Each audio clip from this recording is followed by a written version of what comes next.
Hey, what's up everyone? Just wanted to record a couple of quick little tutorial how-tos on just like a basic proxy workflow using Premiere Pro and DaVinci Resolve.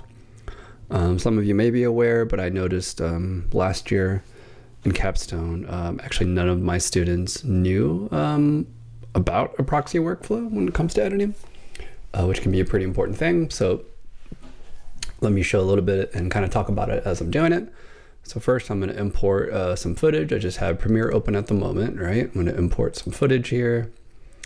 Let's grab some clips here.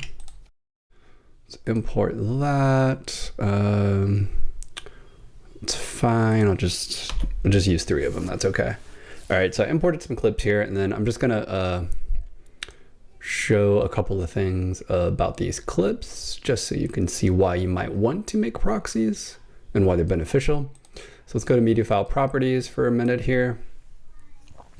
And so this is just one file that I'm looking at, right? It's like 39 seconds, but you can see a couple of things. Just this file alone is like over 10 gigabytes. You can see it's a 6K resolution. So this is shot with my own camera using OpenGate, using the full sensor, which is 6K, which, you know, typically, I mean, every now and then, maybe I would use that for specific things. Sometimes it could be overkill. But so say if you did shoot OpenGate or, you know, utilizing your full sensor, or you just shot like in 6K, for example, like I did here, it's also pretty high bit rate, and it's a 422 10-bit ProRes HQ file, so that's why they're pretty large, right? So this could be pretty taxing on your computer system, right, depending on what you're using. So in a case like this, what editors do, it's a very common thing to do, is you create proxies. So you edit on lower resolution footage. So it's really easy to do in Premiere and fairly easy to do in Resolve as well. I just want to show you how to do it. Okay, so I have my files here. First thing I'm going to do is, just because these particular shots are also shot with my anamorphic lens, so I need to do something to interpret the footage just to make sure that it's interpreting this anamorphic lens that I'm using. So I'm doing that. Now, obviously, you wouldn't have to do that on your footage unless you shot with the anamorphic lens like I did. Okay, so now it's proper. The aspect ratio looks proper here. Okay, so to set up this proxy workflow, again, really simple. I have all 3 of my clips highlighted. I'm going to right click it. I'm going to go to proxy. I'm going to go to create proxies. You get this dialog. I think by default, it'll probably say half resolution. But again, since these files are monsters in 6K, I'm going to bring it down to quarter resolution for my proxy. ProRes QuickTime proxy is great.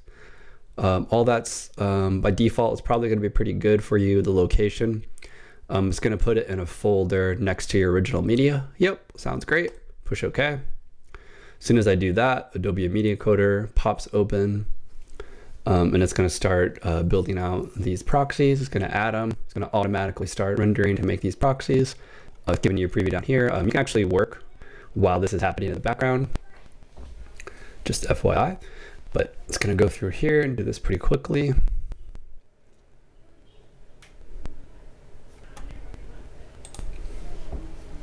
Okay, I pushed pause for a second to let these proxies finish, which, you know, it was finished in less than a couple of minutes, pretty quick.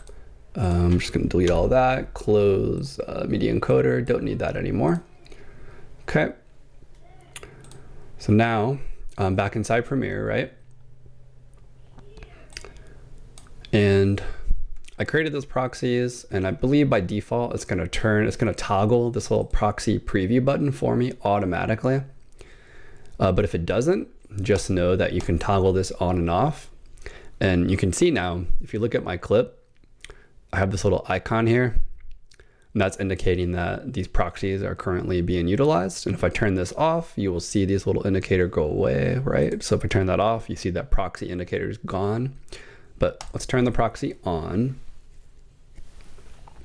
And inside my footage, this sequence here, I'm going to go ahead and drop my files here. Just keep existing. Okay, now again, this anamorphic footage, 6K, I'm gonna readjust here and go to fill the frame. So now I'm properly seeing my anamorphic footage. You won't have to do that again, depending on your sequence setting and if your footage is anamorphic or not, it just depends.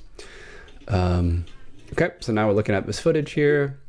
It's, you know, playing back really, really fast. So that's great. Yep, that's my son. And you can see, can scrub back and forth really easily using this proxy footage. At any time, I can just turn off that little toggle. And now I'm back to using my full resolution shots, which is great too. And I can toggle it back on. So again, for the most part, it's really, really handy to work with a proxy workflow unless you're using a really, really high powered computer and or you didn't go crazy as far as resolution for shooting your shots. And the cool thing about this too, by default, when I go to export this, it's actually going to use my original resolution to for the export. But you can also turn on to use proxies for the export as well. If I go to export media like I did here, again, it's going to actually use my original files for the export, which is great.